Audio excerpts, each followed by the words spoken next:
Бардыгы мен кичинекей кезден башталды. Кедей үй бүлөдө төрөлгөм. Тамак эч качан жетчү эмес. Бир нерсе болуп калса, апам өзүнүн тамагын мага салып берчү.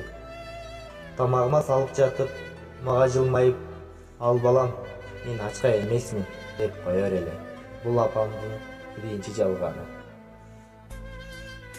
Мал менен мага балык бышырып берчү.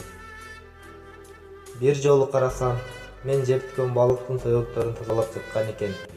Абдан жаман болуп кетип, "Коюңузчу апаке, муну чогуу жейли" десем, "Жок балам, өзүң эле же, мага балык жакпайт эле" деп койду. Бул апамдын экинчи жалганы. Окуума акча керек болуп калды. Апам поштадагы жумушунан тышкары башка иш кыранын кагаздарын да үйдөн толтурчу болду.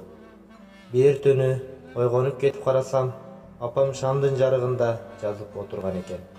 "Апа, кеч болуп кетти. Салыңыз, эртең менен эрте жумушка барышыңыз керек" десем, апам сүйүктүү көздөрү менен мени карап, "Алтыным, жата кой, чарчаган жокмун". Бул апамдын үчүнчү жалганы. Мамлекеттик экзамендер башталды. Колдоп келген апам мектептин кароосунда мени 5-6 саат күтүп калды. Экзамен бүтөрү менен дароо апамдын жанына бардым. Ал мага суусундук ала келиптир. Сүйүнүп ичип жатып, апамдын да ысыктан чарчап, оозу кургап калганын байкап, бөтөлкөнү сунсам, "Жок балам, апаң суусаган жок" деп жооп берди. Бул апамдын 4-үнчү жалганы эле. Кийинчерээк атамдын оорусу күчөп, акыры көз чумду. Ошондо вечера апам абдан кыйналды. Күндөн күнгө жашообуз орлой берди. Айылдагы кошуналар апама "Турмушка чыгып ал, жашсың, сулуусуң" деп айта башташты.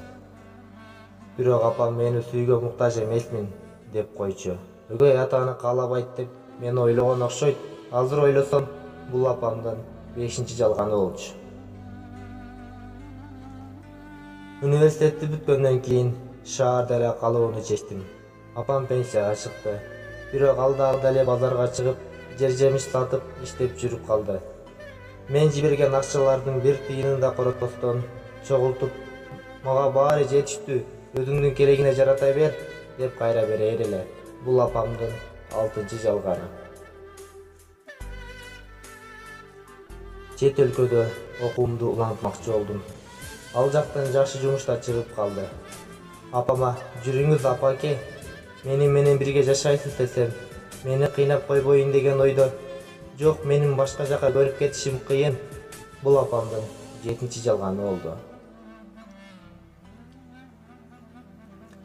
Бир нече жылдан кийин апам машкылан рагы менен ооруканага жатып калды. Кыргызстанга кайра келдим.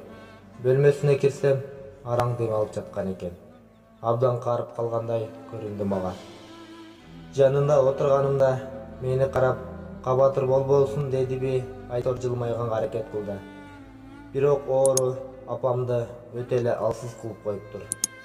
Акыбалы оор болуп калган экен. Көзүмдөн жаш агып, ичимден абдан жаман болуп жаттым. Болушунча өзүнө келгенге аракет кылып, "Алтыным, ыйлабачы, мен кыйналбай элемин" деп коет.